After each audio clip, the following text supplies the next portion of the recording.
The First, Second, and Third Wars, each a brutal conflict filled with death and danger around every corner, especially for the Alliance foot soldier. To have been a part of even one of the wars while being a common soldier and to survive is a miracle. Now imagine being a part of all 3 wars, and not only living to tell the tale, but continuing to serve the Alliance and to fight its enemies on Azeroth, and even to Draenor and back, all the way through to the 4th war. One man has done so, and his name is John J. Keeshan. This is the story of the soldier the Horde couldn't kill. Keeshan, a veteran of all 3 wars, having served in 248 consecutive tours of duty, fought in Stormwind Special Battalion named Bravo Company, which was in the 12th Sabre Regiment of the Stormwind Army. Keeshan is said to have killed more orcs than any other man alive. When he returned to his home in Lakeshire, he and Bravo Company continued to fight any Blackrock orcs who dared try to invade the Redridge Mountains. At some point during the 4 years between the end of the Third War and the events of Vanilla WoW, the Alliance military stronghold of Stonewatch was besieged by the warlock Morganth, who made an alliance with Blackrock orcs. You see, during this time, Lakeshire was under constant attack from Blackrock orcs and Gnolls. Lakeshire and the Redridge Mountains were supposed to be under the care and protection of the Stormwind military, but like many of the other territories of Stormwind, they were left to their own devices as the Stormwind military was stretched far too thin. The Warlock and the Blackrock Orcs combined forces invaded Redridge Mountains, and with only a small regiment of soldiers stationed in Redridge, they stood little chance of holding back the Orcs. The Orcs fought savagely and captured Stonewatch Keep, and in this bloody battle, Corporal Keeshan was reported to have been dragged away by the Orcs. The elected ruler of Redridge Mountains and Lakeshire, a man named Magistrate Solomon, called for the rescue of the missing in action Corporal Keeshan. The Alliance hero is sent to track down where Keeshan is being held, and they're led to a Blackrock encampment north of Lakeshire by the pass leading to the Burning Steps. When we find him, he tells of the grisly battle in which he barely survived.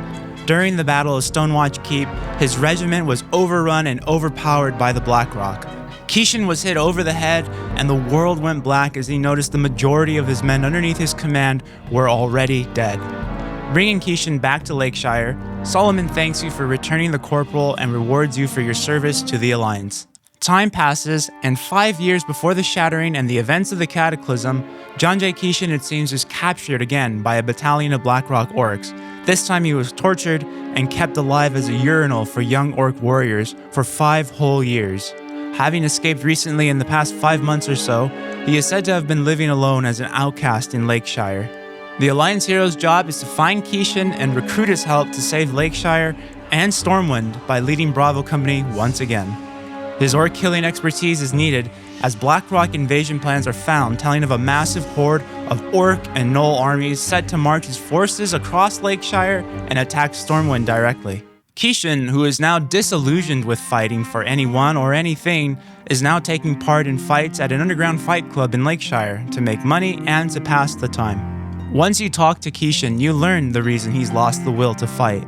After having been asked to fight in the First, Second, and Third Wars, and doing so, then having been captured by the enemy and tortured and humiliated for so long, then to come back to his hometown and have the people he saved spit on him and call him a baby orc killer was too much to take. Even hearing that this new army of Blackrock Orcs and Gnolls was going to destroy Lakeshire, he still refuses to help. It ain't his war, he says. At this point, it was assumed that all other members of Bravo Company had also perished in the Battle of Stonewatch, and that only Keeshan had survived. But the former commander of Bravo Company, Colonel Troutman, informs you that he knows that at least 4 of its members were captured at the same time as Keeshan by the Blackrock Orcs. The task is given to find out the fate of the rest of Bravo Company. Scouting out the area northeast of Lakeshire, you find Alther's Mill. The Blackrock Orcs here are using the abandoned mill as an area to breed their wargs, but also to keep watch on a prisoner. Bravo Company's fire mage Messner is locked in a cage waiting to be rescued. While we're here, we also come across Keeshan's 2 most prized possessions, his bow and his survival knife. Both are needed if he's to be the orc-slaying soldier everyone knows him to be again. Messner has an idea where the next member of Bravo Company can be found. Him and Jorgensen, Bravo Company's paladin, were both kept in a dirty, cramped cage together at Render's camp up north. After finding and releasing Jorgensen, he urges us to find the last 2 members who are going to be used in a sacrifice. Sure enough, the Blackrock Orcs have brought in a Gurubashi witch doctor who's going to use Krakauer in a dark ritual sacrifice. Slaying the troll, Krakauer is rescued and comes to his senses and leads us to the last member. Further down into the other side of the cave is the warrior named Danforth. He's strung up by chains tied to the wall, being tortured by a Blackrock overlord who's going to sacrifice him. Even though he was brutally beaten and tortured, once let down, he still has the same bravado and lip one would expect of an elite Alliance Company member. Now that Bravo Company has been assembled, there's just one last thing that needs to be done to get Keeshan back on his feet to slaughter orcs once again. To stir the fire in Keeshan's heart, the Alliance hero is also set about the task of recovering his red headband and his wife's jade amulet. Both the Colonel and Danforth mention that Keeshan's wife was brutally murdered by Blackrock orcs, noting that he was never the same afterward. Having lost both his wife and the love of the people from his town, it's understandable why Keeshan feels the way he does. Regardless, with Bravo Company back in action again, the orcs are in for a rude awakening. Handing Keeshan his possessions, he's surprised to see his bow and knife, and even more touched at seeing his precious wife's amulet. Taking his headband and putting it on his head once again, Keeshan exclaims, "Looks like we got orcs to kill." The Alliance hero and Bravo Company head out on their riverboat and cross the lake to reach Camp Everstill. From here, the campaign to destroy the Blackrock Orc menace in Redridge begins in full. The team discusses the situation and finds out reaching Stonewatch won't be as easy as they once thought. The bridge leading straight to it has been blown out, and there's two ways to get behind enemy lines. One through the north, which would require going through a sea of angry wargs, or south through Render's Valley, which is a death trap swarming with Blackrock orcs. Keeshan has an idea though, and that idea requires Sephorium explosive. Before that though, the Alliance hero is sent to retrieve a scout report of the area made by a longtime war friend of Keeshan, who serves under Stormwind's SI-7. An agent by the name of Brubaker was sent to scout in behalf of Bravo Company. The Blackrocks got to him first though, and you find him strung up dead. Brubaker's report tells that the Orcs are committing unspeakable acts to their prisoners, who are mostly comprised of POWs. He also mentions something curious, that the Orcs seem to be working with black dragons. Keeshan reads his friend's note and realizes that before they can blow the Orcs in the valley to Kingdom Come, the prisoners have to be rescued, making the situation much more complicated.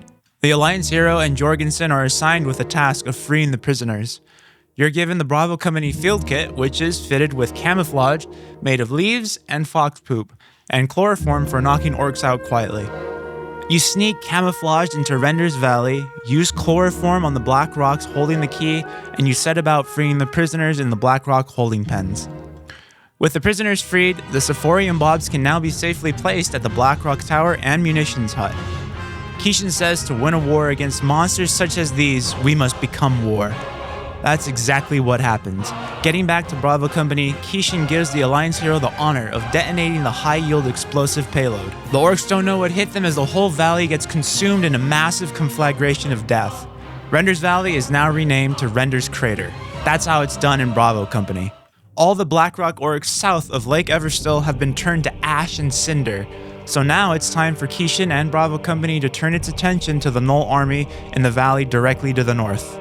Operation Extinction is put into full effect and the Gnolls are wiped off the face of Azeroth. Keeshan gets vital intel from the people who live in the valley that Blackrock Orcs and Gnolls are being led by a Magus who is residing nearby in the tower Egalar, a human named Grand Magus Dome. On being confronted, the Magus summons abominations and teleports away before being defeated, not before mentioning that Bravo Company will soon cower before the might of Darkblaze. The Alliance hero meets up with Keeshan and Bravo Company just in time to see Bravo Company's siege tank get delivered via payload. The orders are to cut a swath through the massive horde of Blackrock Orc soldiers stationed between Bravo Company and Keeshan's post to the north. The Orcs are to be terminated with extreme prejudice. Keeshan takes up the turret in the Alliance siege tank and we get to see what Jorgensen alluded to earlier, saying, "Ever see Keeshan kill an orc? It's a sight to behold." Keeshan guns down any and all orcs foolish enough to try to charge the tank. Wave upon wave throw themselves at Bravo Company, but Keeshan is a one-man killing machine, destroying anything that dares move an inch. Keeshan on this day kills at least 200 orcs on his own. The next task is ending the orc invasion of Redridge once and for all. The final location is the place where it all started back at Stonewatch Keep. The Blackrock High Command lies inside the keep, Outside are the best of the Blackrock Orcs who invaded Redridge, all of them elites. Keeshan and Bravo Company eliminate both the Blackrock leaders, but note, something is strange. Both of them are Death Knights. Just when it looks like the battle is won, the Colonel's voice comes over to Bravo Company field kit yelling for Bravo Company to get out of there ASAP. In the distance, a loud dragon's roar can be heard. Bravo Company descends from the keep and the dragon flies down, reverting to his human form. It's the Grand Magus from earlier. He finally reveals that it was him who was controlling the Blackrock Orc invasion of Redridge in preparation for Deathwing's invasion of Stormwind. He intends to finish off Bravo Company in one fell swoop. The dragon Darkblaze makes good on his promise and spews fire from his breath, instantly killing Krakauer, Danforth, Forgenson, and Messner. Keeshan, being Keeshan though, vows to kill Darkblaze and leaps into the dragon's mouth, attacking him from within. The wounded Darkblaze tries flying off, telling Keeshan he'll die with him. While collapsing and dying from his wounds, he falls into Lake Everstill. Colonel Troutman notes that these heroes died in service to the Alliance and will be laid to rest in that honor. John J. Keeshan and Bravo Company stopped the Blackrock Orc invasion of Redridge and spared Stormwind the fate of being marched upon by Orcs yet again. Magistrate Solomon says they dredged the lake for Keeshan's body but couldn't find it. All that remained was his red bandana, his bow, and his survival knife. But when the Alliance hero gets to the burning steps, he finds that Keeshan's hale and whole. It seems he survived. His intentions here are to stop the Dark Horde from attacking his homeland once again. Keeshan, along with Colonel Troutman, have a plan for stopping the brewing plans of the Dark Horde here in the Burning Steppes. With the help of the Thorian Brotherhood, Keeshan sends the Alliance hero into the belly of the beast, disguised as a Dark Horde orc, to spy on their plans and to assassinate 3 of their most fearsome warriors. Afterwards, Keeshan and the Alliance heroes start about eliminating the Dark Horde leadership and allies, including ogres, trolls, and black dragons. Keeshan revels in the slaughter the whole way, being covered in blood and sweat, exclaiming how much he enjoys it. Keeshan and the Alliance hero again confront the last remaining Dark Horde forces in the Burning Steppes atop the Red Dragon Archide, who owed Keeshan a favor. Keeshan and the hero rain fire down on the Blackrock Orcs, slaughtering hundreds of them. With the Black Army dealt with, Keeshan and the hero go to kill the last 3 leaders of the Blackrock clan and fully prevent their plans for invasion. Keeshan was able to save his home of Redridge once again. The next time he's encountered is stemming the tide against Ragnaros' invasion force at Sethria's Roost on Mount Hyjal, showing he isn't just a hero of the Alliance, but also a hero of Azeroth. He is also one of the members of the Vanguard who went through the Dark Portal to stop the Iron Horde from invading Azeroth. Later, he can be found on the Garrison Inn, drinking and having the same feelings that he felt in Redridge. Because all he knows is war, then all he can continue to do is be used for war, not being able to go back to the people who don't understand him or those like him. Keeshan asks you to leave him alone, that is, until you cheer him up by bringing him the cannon of a dead Iron Horde orc. He states that the cold steel of the cannon in his hands is the only therapy he'll ever need. Keeshan was also supposed to be one of the followers of the Warrior Order Hall, and he would have been in Skyhold with the Battle Lord, joining you on the Broken Isles defending Azeroth from the Legion. During 7.2 and the retaking of the Broken Shore, he was also going to be manning guns taking down Fellbats. Both of these removed instances of him would fit his character greatly. After the Legion was dealt with, the drums of war thundered again, and the Alliance and Horde got into the conflict known as the Fourth War. Keeshan, being Keeshan, signed up ready to fight the Horde and defend his home once again. He joined the Alliance expedition to gain a foothold in the swamplands of Zandalar called Nazmir. There, he helped establish Fort Victory. Keeshan, being a few years older, at this point now sports a long beard. He once again decides to join the Alliance hero for whatever plans they have and defeating the Horde during their war campaign. In Nazmir, he's also quoted as saying that, although he's fought in all 3 wars and thought he had seen the worst Azeroth has to offer, he was wrong, he says. Later on in the war, Keeshan and the hero are assigned the task of killing one of Sylvanas' Dark Ranger captains, who are thought to be in Nazmir. Both the hero and Keeshan are put under the command of Shandris Feathermoon. Keeshan during this operation shows much respect to Shandris and listens swiftly to her directions. Shandris notes that he is allowed to be at ease around her, but Keeshan says that he read her SI7 report of how she's lived for 10,000 years and has fought more wars than he could even imagine. Keeshan, being a soldier through and through, feels as though he barely has the right to serve next to her. But Shandris notes that she has also read his SI7 report, and acknowledges that Keeshan is a hero in his own right, from his service in the first 3 wars to his heroism in Redridge. Shandris Feathermoon shows that you don't need to have lived as long as she has or fought in as many wars as she has to be a hero. The Alliance hero, Shandris and Keeshan take down Sylvanas' Dark Ranger captain, Ariel.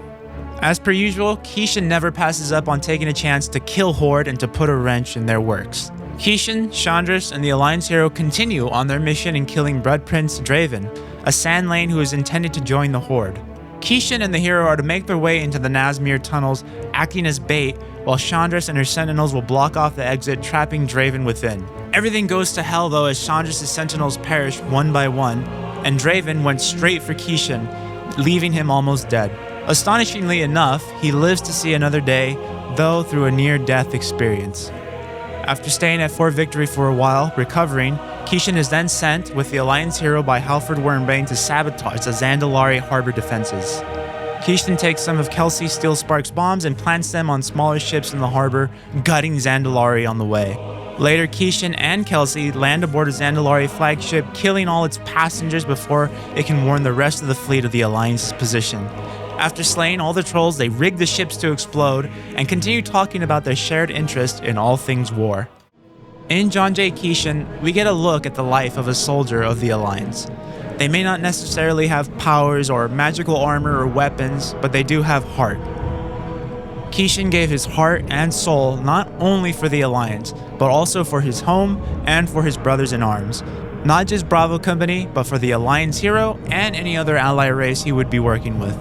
His story also harkens back to real-life veterans of war, specifically Vietnam, who were treated horribly by their fellow citizens after they returned home.